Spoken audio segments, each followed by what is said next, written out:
Would you believe it? This nerd's touching some grass because I'm stuck outside right now as I'm currently on a trip visiting some family for Thanksgiving and would rather not film while there are a bunch of people inside. But I realized that while I'm gone, this is actually the perfect chance to do some more of these super unscripted videos, just talking about things I enjoy because they're hopefully interesting for you guys and they help me work on my public speaking skills, something I need in speech and debate. So with that, my name is Lodrian, you're a bunch of nerds, and welcome to a guide to Mafia, the greatest party game on Earth, in my opinion. Now, if you've ever heard of Mafia, you might be thinking, oh, that's the game. You all sit in a circle.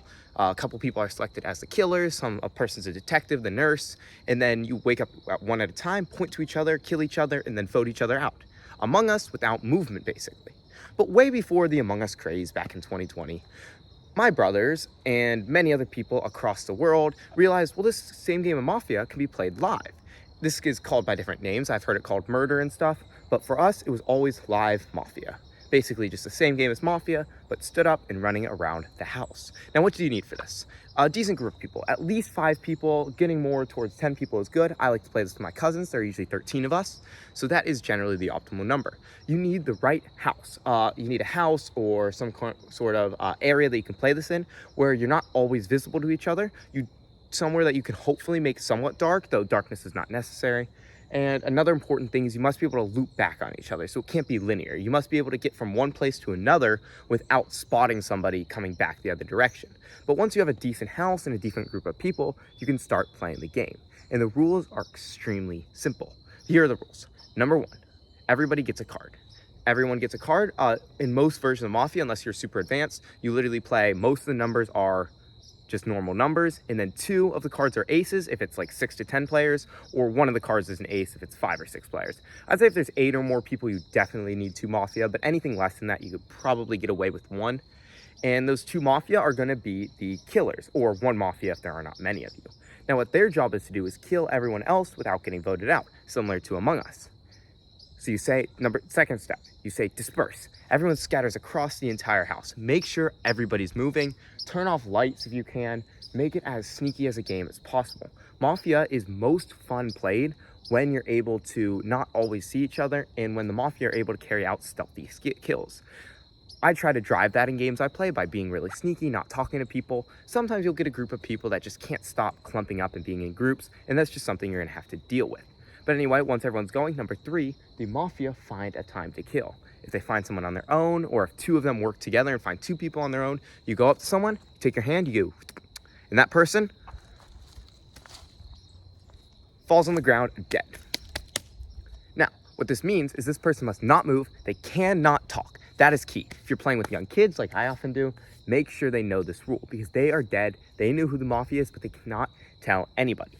Once someone comes across the body, they yell, "Body found!" And number 4, the meeting. At a meeting, I force vote. There's no skipping like in Among Us. This is to keep the game moving, and this is a time when you all accuse each other and just try to figure out who the Mafia is. Once you do figure it out, you go to number 5, the vote. This vote is you choose someone to kill, you get them voted out. Don't have them reveal whether or not they were the Mafia. If there's 1 person, you have them reveal. If there's more than 1 Mafia, have all the dead people work together and discuss with each other whether or not the game is over. Once all the Mafia are gone, or once there are an equal number of Mafia as there are villagers, the game is officially over. Now, important to note is 3 quick caveats. The first is the kill cooldown. We don't have a set kill cooldown like you will in Among Us, but our general rule is this. Try to only kill 1 person per round each Mafia. If you do kill someone, hide them in like a closet or something, it's been like a whole minute, you can kill someone else. But making sure you can't multi-kill is important, so someone can't just go whoosh, whoosh, whoosh, whoosh, and get everyone in an instant. A second important caveat is that at meetings, you have to keep it controlled because it's going to get quite chaotic, and to have the most fun games, have some sort of structure in place that works for your group of friends or your family. This is to ensure that it is fair. And then the third key caveat is you have to have people that will play along. Because if everyone's just grouping up and talking about strategy during the game, it's going to be really hard to sneak around. That is why I try to hide. I find spying spots. One time I hid under a coffee table in a dark basement. It was an amazing hiding spot until my brother's girlfriend came along with a flashlight. Totally ruined it. But once you find a successful hiding spot, this is going to help keep the game moving along. Here's an example. I just played a game. I'm actually dead right now. My family's finishing up the game over this direction.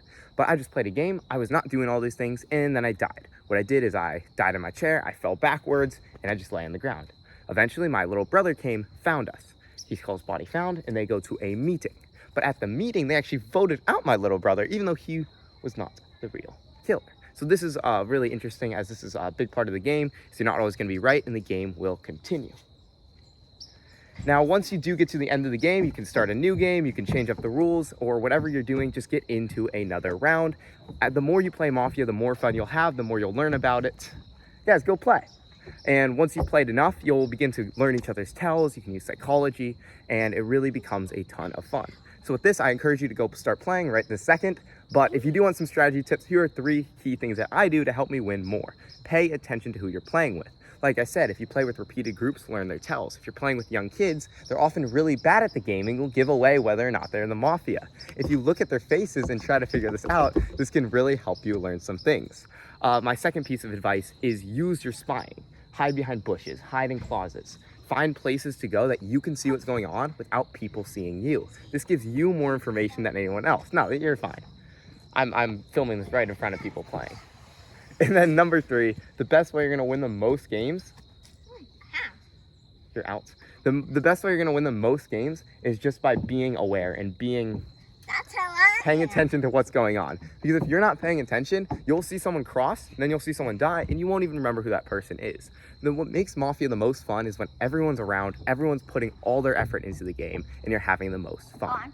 So with that, this was my first off-script video. I'll hopefully make a few others this Thanksgiving weekend, and have a good night.